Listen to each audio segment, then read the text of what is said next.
कराची में तेजी से बढ़ती हुई बेहंगम आबादी, बुनियादी सहूलियात का फुकदान और नाकाफी वसाइल, खुसूसन गैर कानूनी आबादियों और दीगर कच्ची आबादियाँ शहर में जराइम के बढ़ने की बड़ी वजह समझी जाती हैं। ये कच्ची आबादियाँ और तंगो तारीख गलियाँ जराइम पेशा अनासर की आमाजगाह हैं, जिन्हें ये जराइम पेशा अनासर अपनी महफूज पनागाहें बना लेते हैं, क्योंकि इन तंग गलियों में पुलिस की मौसर रसाई मुमकिन नहीं हो पाती।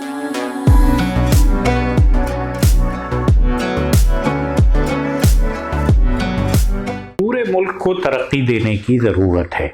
वो देही इलाके जहाँ पर लोगों को अच्छी तालीम नहीं मिलती, इलाज नहीं मिलता, रोज़गार के मौक़े नहीं मिलते, वो बड़े शहरों की जानिब बड़ी तेज़ी से मूव हो रहे हैं और इसी आड़ के अंदर वो लोग भी कराची का रुख कर रहे हैं कि जो यहाँ पर जराइम करते हैं, किसी जुर्म की जहनीत अपने जहन में रखते हैं और इसके साथ फिर यहाँ पर आकर काम करना शुरू कर देते हैं। सबसे ज़्यादा जो हमारे शहर की बदनसीबी है वो ये है कि कच्ची आबादी बहुत ज़्यादा बड़े पैमाने पे कच्ची आबादियाँ हैं। देखिए हम समझते हैं, जिस तरह अगर आप दुबई जाते हैं, आपको एक डिफरेंस बताता हूँ। दुबई आप जाते हैं तो वहाँ जुर्म नहीं होता, कोई क्राइम नहीं करता है। क्यों नहीं करता है?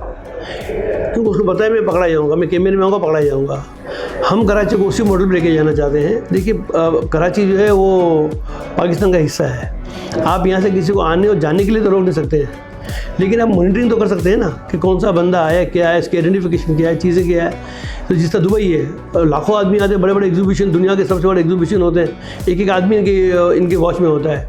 हम चाह रहे हैं उस तरह का एक मॉडल जनरेट किया जाए कि लोग यहाँ पे, चाहे वो कारोबारी हजरात हो या पाकिस्तान से भी कहीं आए, जब वो उनके ज़हन में ये आएगा। देखिए दुबई में और हमारे में एक फ़र्क है। दुबई में ये खौफ है का पकड़े जाएंगे, ये खौफ ही नहीं क्या पकड़े जाएंगे। जिस तक अगर कच्ची आबादी में चले जाएँ, आपको पता है भाई मैंने वारदात की, कच्ची आबादी में तो पुलिस आना नहीं है। तो यही मैं आपसे कह रहा हूँ कि जिस तरह हमारे एयरपोर्ट है, रेलवे स्टेशन है, बस स्टॉप है, यहाँ पे जदीद कैमरे, जिस कैमरे को हम रिकमेंडेशन कर रहे हैं कि भाई ये वाले कैमरे वो भी हम लगा के दे रहे हैं इनको, क्या वो लगा लें। इंशाल्लाह मुझे पूरी उम्मीद है कि आप देखिएगा आइंदा आने वाले 6 से 8 महीने में आप एक कराची में वाज़ेह फ़र्क महसूस करेंगे। ये सियासी लोगों के वो अहम मकासद हैं जिसकी वजह से कराची में ये आबादियाँ हुई हैं और बड़ी तादाद में हुई हैं, और इनको गिराया भी इसीलिए नहीं जाता है। जितनी भी हम कच्ची आबादी या गोट कहते हैं या दीगर चीज़ बात करते हैं, और इसमें हर किस्म के लोग रह रहे होते हैं, तो ये बनाई इसीलिए गई थी कि वोट बैंक बन जाता है और उसके बाद फिर आपका इंतज़ाम नहीं होता। फिर बाद में आप बोलते हैं कि जनाब हमारा ये नारा है कि हमने तो देना है, और अदालतें, आपकी आला अदालतें कह कह के थक जाती हैं कि आप तजावज़ात ख़त्म करें, और आप तजावज़ात ख़त्म नहीं करते। और ये एक बहुत बड़ा रीज़न है कि लोग बड़ी तादाद में यहाँ आते हैं, उनको जो है वो पनाहगाहें मिलती हैं, क्योंकि वो आबादियाँ जो हैं वो डिसिप्लिन से नहीं बनी होती हैं, उसका नक्शा ख़ुद इदारों के पास नहीं होता, फिर जो इदारे हैं हमारे क़ानून नाफिज करने वाले, उनका कंट्रोल नहीं होता, और उसके साथ साथ जो हमारी सिंध पुलिस है या कराची पुलिस है, वो उसके पास इतनी इस्तादाद नहीं है, इतने लोग नहीं हैं कि वो इतनी जितनी तरह आबादी बढ़ रही है उसको कंट्रोल कर सकें। अगर आबादियों को डिसिप्लिन में रखा जाए, नई आबादियाँ बनाई जाएँ, जो KDA, MDA, LDA नए प्रोजेक्ट्स लॉन्च करें और उसमें लोगों को ला के बिठाया जाए, कोई मसला नहीं है। लेकिन जो ये कच्ची आबादियाँ और इस तरह की आबादियाँ बनती हैं जो गैर क़ानूनी होती हैं, उसमें फिर गैर क़ानूनी तौर पर ऐसे लोग आ जाते हैं जो कि क़ानून नाफिज करने वाले इदारों को मतलूब होते हैं, और वो दुनिया भर से भी आप कह सकते हैं, पाकिस्तान भर से तो आके चुपते ही हैं। गैर मुकामियों की अगर हम बात करते हैं तो एक बहुत बड़ा फैक्टर इसमें इन्वॉल्व है, क्योंकि जो गुज़िश्ता दिनों हमने देखा है, जो लोग पकड़े भी गए या जो लोग वारदातों का निशाना बने हैं, उनसे हमारी जो बात होती है तो उन्होंने जो हुलिये बताए हैं, तो उन हुलियों के हवाले से ज़्यादातर जो क्राइम की वारदातें हो रही हैं, इसमें जो गैर मुकामी लोग हैं वही मुलव्विस हैं। और ये जो शहर की मज़ाफ़ाती बस्तियां हैं वो महफूज मुकामात हैं इन लोगों के छुपने के लिए, तो ये वहाँ पर रुपोश होते हैं। बाज़ क्रिमिनल्स ऐसे हैं कि जो वारदातें करते हैं और उसके बाद 5-6 वारदातें की, उसके बाद ये वारदातें करने के बाद अच्छा खासी रकम जमा करने के बाद अपने शहरों को वापस चले जाते हैं, कुछ अरसा वहाँ पर गुजार के वापस आते हैं कराची में और फिर से वो इसी डगर पर चलना शुरू कर देते हैं। देखें, किसी भी शहर की गुंजाइश होती है, जब अपनी गुंजाइश को पहुंच जाए तो हदीस भी है कि फिर नए शहर आबाद कर लो। मेरे ख़्याल में अगर कराची अपनी उस गुंजाइश को पहुंच गया, जो मौजूद है आबादी उसको 65 करोड़ गैलन पानी कम मिल रहा है यौमिया, सिर्फ 55 करोड़ गैलन मिल रहा है, 120 करोड़ गैलन यौमिया कराची की ज़रूरत है। तो इसी में हल है कि ये कसीरुल इदारियाती शहर है, यानी मल्टीपल एजेंसी कंट्रोल। कितने शहरी इदारे वफाक के ज़ेर तहत काम कर रहे हैं और कितने शहरी इदारे ऐसे हैं जो सूबाई हुकूमत के मातहत हैं। तो इसका मतलब है कि फिर कराची का मेयर इलेक्टेड हो और कराची की जो बल्दिया है, काउंसिल है, वो इलेक्टेड हो, उनका तो कोई इख्तियार ही नहीं अपने शहर पर। आधे से ज़्यादा शहर 66% शहर वफाक और सूबे के कंट्रोल में, तो मेयर और बल्दियात के कंट्रोल में है ही नहीं।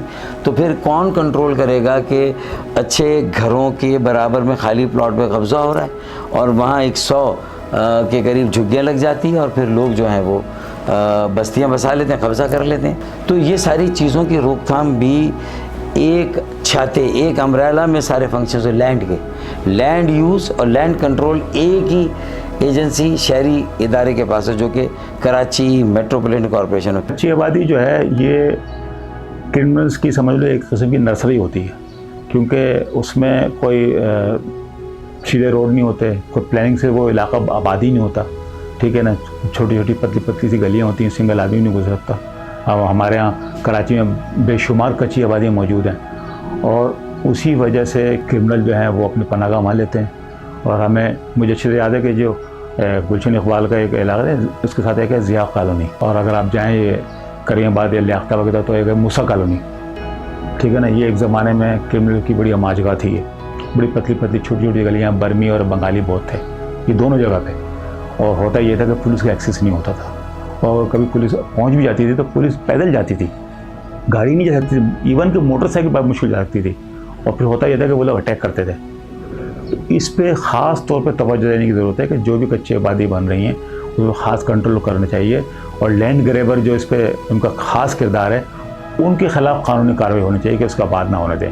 फिर दूसरी चीज़ है कि एक रजिस्ट्रेशन सिस्टम शुरू होना चाहिए।